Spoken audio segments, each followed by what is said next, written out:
and all acts of violence, including acts of terror against the civilians. We underscore that the continued failure to implement Resolution 2334 weakens the credibility of the Security Council and sends a dangerous message of impunity. The Council must uphold its responsibility and ensure that its resolutions are respected and fully implemented. To conclude, Mr. President, we call on all parties to demonstrate a genuine political will to halt unilateral actions that undermine peace and to recommit to a credible political process. We further call on Israel to release all withheld revenues it collects on behalf of the Palestinian Authority. My delegation reiterates its steadfast support for the realization of an independent, sovereign state of Palestine with Al-Quds al-Sharif as its capital in accordance with international law and relevant United Nations resolutions. Somalia will continue to stand firmly with the people of Palestine in their legitimate struggle for freedom, dignity, and self-determination. I thank you. I thank the representative of Somalia for the statement. I now give the floor to the representative of Greece. Thank you, Mr. President. I thank the Deputy Special Coordinator, Ramiz Al-Akbarov, for his sobering briefing. Let me start by expressing our full condemnation of attacks against Jewish communities worldwide, including recent attacks in Manchester and Sydney. We condemn in the strongest possible terms all forms of anti-Semitism and hate, intolerance, racism, and xenophobia, including anti-Muslim hatred. Mr. President, a month ago, this Council adopted Security Council Resolution 2803, which constitutes a crucial step towards advancing peace, security, and stability in the region. Building on the 20-point peace plan mediated by the US and regional partners, it provides a renewed impetus for efforts aimed at permanently disarming Hamas and extremist actors as a sine qua non precondition for a sustainable peace and stability in Gaza. It also lays out a path for restoring Palestinian self-determination and achieving a viable two-state solution. We need to step up the implementation of the peace plan so as not to lose the current momentum, and we call on all parties to abide by its provisions fully and in good faith.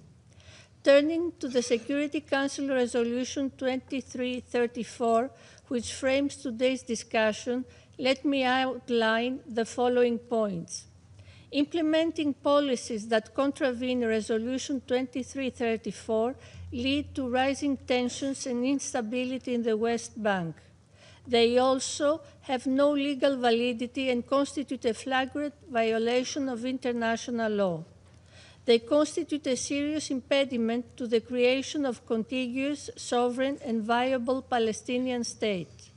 The construction of additional settlement units and outposts, land confiscation, demolition of Palestinian homes, and displacement of civilian populations all undermine the prospects for peaceful coexistence based on mutual recognition. Against this backdrop, we are deeply alarmed by the sharp surge in settler violence in the West Bank, including attacks targeting Christian communities. We call for the protection of the Palestinian population in the occupied territories, including the Christian communities, and the preservation of the status quo of the holy sites in the old city of Jerusalem.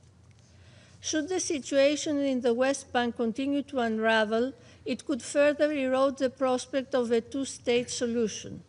Equally concerning is the ongoing economic strangulation faced by the Palestinian communities resulting from withheld tax revenues and constrained financial flows. The economic viability of the West Bank is indispensable, not only for the livelihoods of Palestinians, but for the broader peace process. We therefore call for the immediate release of withheld revenues and for the restoration of a functioning Palestinian financial and banking sector. It is a prerequisite for meaningful self-governance and sustainable recovery. Mr. President, the role of the UN and its agencies, UNRWA in particular, remains central, and the SDICJ recently reaffirmed in its advisory opinion. A few weeks after the overwhelming General Assembly vote reaffirming the agency's mandate, Greece reiterates its full support for UNRWA's essential work. International solidarity and coordinated humanitarian assistance must remain steadfast, especially during winter, to alleviate suffering and uphold human dignity, particularly as harsh winter storms and low temperatures place vulnerable groups at risk in the Gaza Strip. We take heart in the continued and targeted efforts of the UN and its partners to deliver assistance. Such assistance must continue and be allowed to flow without impediments. Equally, we look forward to the convening of the upcoming conference on the reconstruction of Gaza announced by Egypt. Greece is ready to assist. Mr. President, in his History of the Peloponnesian War, the ancient Greek historian Thucydides describes the symbolic resilience of the olive tree. And to us, Greeks, the olive tree carries through the ages the powerful messages of resilience and peace. Extending an olive branch instead of uprooting the tree is in fact an act of wisdom.